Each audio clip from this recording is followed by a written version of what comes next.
Hi friends, నా పేరు శంకర్. మీరు చూస్తున్నారు ఎస్ఎస్ వరల్డ్. ఫ్రెండ్స్, ఈరోజు మనం నేర్చుకోబోతున్నాం మొబైల్ రిపేరింగ్. సో మీ చేతిలో ఫోన్ని మీరే రిపేర్ చేసుకోవచ్చు. మనం షాప్ తీసుకెళ్తే వాళ్ళు ఎంత చెప్తే అంత ఇచ్చి రిపేర్ చేసుకోవాల్సి ఉంటుంది. సో అలా లేకుండా మీరు నేర్చుకున్నట్టయితే మీ ఫోన్ని మీరే రిపేర్ చేసుకోవచ్చు. మీ పక్కన వాళ్ళ ఫోన్ కూడా ప్రాబ్లమ్స్ వస్తే మీరే రిపేర్ చేసి అమౌంట్ అనేది ఇప్పించుకోవచ్చు. సో ఫస్ట్ మనకి మొబైల్లో ఏ పార్ట్స్ ఉంటాయి, ఏ ప్రాబ్లమ్స్ వస్తాయి, వీటి గురించి మాట్లాడుకుందాం. అంతకంటే ముందుగా మీరు ఈ ఛానల్ కొత్తగా చూస్తున్నట్టయితే సబ్స్క్రైబ్ చేసుకోండి. కింద రెడ్ కలర్లో ఉంటుంది, పక్కనే బెల్ ఐకాన్ వస్తుంది. ఇలాంటి కొత్త కొత్త వీడియోస్ నోటిఫికేషన్ ద్వారా ముందుగా మీరు పొందాలనుకుంటే బెల్ ఐకాన్ని టచ్ చేయండి. సో ఇంకా మనం మొదలు పెట్టినట్టయితే మొబైల్ రిపేరింగ్ ఏ విధంగా చేయాలి అనేది ఈరోజు చెప్తాను మీకు. సో ఈరోజు ఫస్ట్ టైం కాబట్టి క్లాస్ అంటే క్లాస్ కాదు, ఇది జస్ట్ మీకు నేర్చుకోవడానికి కోసం నేను పెట్టిన ట్యూటోరియల్ ఇది. సో ఇక అసలు మొబైల్లో ఏమి ఉంటాయి, మనకు కనిపించే పార్ట్స్ ఏంటివి, కనిపించని పార్ట్స్ ఏంటివి.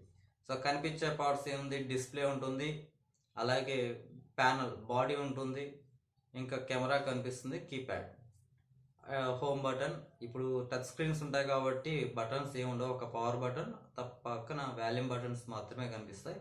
సో మనకు కనిపించే ఇంకా స్పీకర్ గ్రిల్ కనిపిస్తుంది, అలాగే కెమెరా కనిపిస్తుంది, సెన్సార్స్ కనిపిస్తాయి, కింద home button, back button, menu button options ఉంటాయి.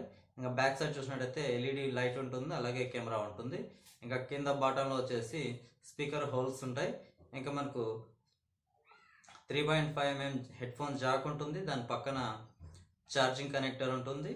ఇంకా పక్కనే వచ్చేసి మనకు మైక్ ఉంటుంది. ఇంకా ఎక్స్టర్నల్గా వాయిస్ క్యాన్సిలేషన్ మైక్ ఉంటుంది. ఇప్పుడు స్మార్ట్ ఫోన్స్లో ఒకవేళ కీప్యాడ్ మొబైల్ తీసుకున్నట్టయితే అందులో ఎక్స్ట్రాగా మనకు కీప్యాడ్ కనిపిస్తుంది, బటన్స్. సో టచ్ స్మార్ట్ ఫోన్కి ఫీచర్ ఫోన్స్కి తేడా ఇవే. కాకపోతే మనకి ఏ మొబైల్లో ఏముందన్నది ఇంపార్టెంట్ కాదు, కానీ ఏ ప్రాబ్లంకి ఏం చేయాలి అన్నది ఇంపార్టెంట్. సో మీకు ఇక్కడ కొన్ని శాంపుల్స్ మదర్ బోర్డ్స్ చూపిస్తాను. ఇవి 2G phones keypad cell mobiles mother boards ఇవి మీరు ఇక్కడ చూడొచ్చు. ఓకేనా ఫ్రెండ్స్, చూసారు కదా మదర్ బోర్డ్ ఎలా ఉంటుందో.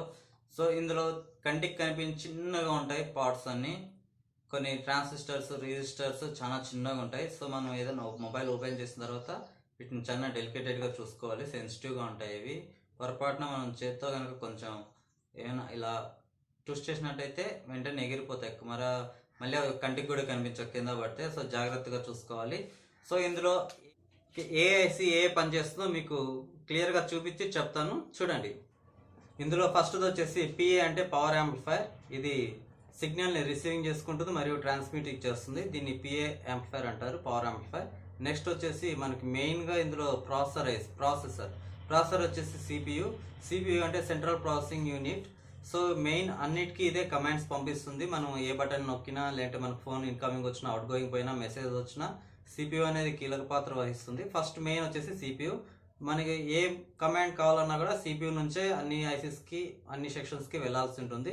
సో ఇక ర్యాండమ్ యాక్సెస్ మెమొరీ అంటే మనం ఇన్స్టాల్ చేయొచ్చు, అన్ఇన్స్టాల్ చేయొచ్చు. యాప్స్ కొన్ని ఉంటాయి, మనం ఇన్స్టాల్ చేయొచ్చు మరియు దాని పర్మిషన్స్ కూడా అన్ఇన్స్టాల్ చేసి మొబైల్లో యాప్ని అన్ఇన్స్టాల్ చేసేదానికి యూజ్ అవుతుంది ర్యామ్. ఇక రోమ్ వచ్చేసి రీడ్ ఓన్లీ మెమొరీ. దీంట్లో మనం ఇన్స్టాల్ చేయలేము, మనం ఎరేజ్ చేయలేము. ఇది కంపెనీ నుంచి వచ్చినటువంటి యాప్స్ ఏవైతే ఉన్నాయో అవన్నీ రోమ్లో ఉంటాయి. రోమ్ అంటే రీడ్ ఓన్లీ మెమొరీ, ఓన్లీ చదవడానికి మాత్రమే ఇవి యూజ్ అవుతుంది. సో ఇది రోమ్ అంటారు దీన్ని. ర్యామ్ వేరు, రోమ్ వేరు. ఇంకా నెక్స్ట్ వచ్చేసి జీపీయూ అంటే గ్రాఫిక్స్ ప్రాసెసింగ్ యూనిట్. సో మనం ఏదైనా గేమ్స్ ఆడేటప్పుడు ఈ జీపీయూ అనేది యూజ్ అవుతుంది. సో ఓకే, యూఐఐసిలో వచ్చేసి యూజర్ ఇంటర్ఫేస్ ఐసి. సో ఇది రింగర్ కానీ, బజర్ కానీ, డయల్ ప్యాడ్స్ మరియు అలాగే కీప్యాడ్ మొబైల్స్లో లైటింగ్ వస్తుంది కదా, లైటింగ్ అన్నిటికీ దీని నుంచే సిగ్నల్స్ వెళ్తాయి. సో మనకు మెయిన్ వచ్చేసి సిపియు నుంచి దీనికి కమాండ్స్ వస్తాయి. దీని నుంచి మనకి ఏ దానికి కావాలో మనం ప్రెస్ చేసిన ఆపరేటింగ్ దాన్ని బట్టి వాటికి సిగ్నల్స్ వెళ్తే అవి యాక్టివేట్ అవుతాయి. సో ఇంకా కొన్ని ఐసీస్ ఉన్నాయి, అవి మీకు నెక్స్ట్ చెప్తాను థియరీ ప్రకారం వచ్చినప్పుడు. ఓకే ఫ్రెండ్స్, నెక్స్ట్ వీడియోలో మనం మొబైల్కి వచ్చే ప్రాబ్లమ్స్ ఏ విధంగా రిపేర్ చేసుకోవాలో చూపిస్తాను. అలాగే ఆ సెక్షన్లో వచ్చే ఐసీస్ గురించి కూడా మీకు ఫుల్ ఫామ్స్ పూర్తిగా చెప్తాను. మీరు ఈ ఛానల్ ఫస్ట్ టైం చూస్తున్నట్టయితే కింద రెడ్ కలర్లో కనిపిస్తున్న సబ్స్క్రైబ్ బటన్ క్లిక్ చేయండి, పక్కన బెల్ ఐకాన్ వస్తుంది, బెల్ ఐకాన్ క్లిక్ చేయండి. Thank you for watching, bye bye.